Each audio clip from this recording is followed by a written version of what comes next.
The Queen's animal companions. You've seen it, 900 million other people have seen it, the part of the opening ceremonies for the 2012 Olympics in which 007 is upstaged by the Queen's Corgis at Buckingham Palace. From the age of 7 until the day she died, the Queen had Corgis. Michael Joseph Gross, a contributing editor at Vanity Fair, is writing a book about the Queen and her Corgis. He said her very first Corgi was named Dookie. Correspondent Martah Teichner asked, was there a consistent pattern of Corgi PR, Corgi diplomacy? I would call it less a consistent pattern than a regular through line, he replied. To stay up to date with latest top stories, make sure to subscribe to this YouTube channel by clicking the button above this video. In 1936, when Princess Elizabeth was 10 and Princess Margaret was 6, a book came out titled Our Princesses and Their Dogs, a publicity triumph meant to soften a PR disaster for the royal family, the abdication of King Edward VIII to marry American divorcee Wallis Simpson.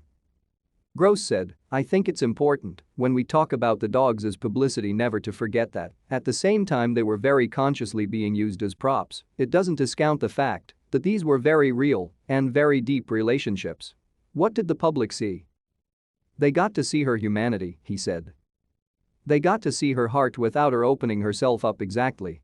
Her dog Susan was an 18th birthday present. 14 generations of the Queen's Corgis were bred from her. Susan went on with her on her honeymoon, Gross said. When she and Philip rode in the carriage to the train station to go up for their honeymoon, the newspaper reporters at the time said she stole the show. The Queen had more than 30 Pembroke Welsh Corgis over her lifetime, plus a number of Dorges, Corgis crossed with Dachshunds. She was known to breed her dogs in bad times when she needed puppies to cheer her up. Her horses were all about good times. Journalist Julian Muscat has written extensively about the Queen's love of horses. The horse is inextricably linked with the royal household and has been for centuries, he said.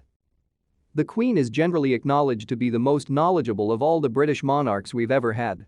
She was practically born on a horse. For decades she marked many ceremonial occasions on horseback. Her breeding and racing operation was no passive hobby, it was a multi-million-dollar business she paid for out of her own pocket. Her last winner, 2 days before she died, a horse named Love Affairs. Teichner asked, how many winners do you think she may have had? More than 1,800, Muscat replied.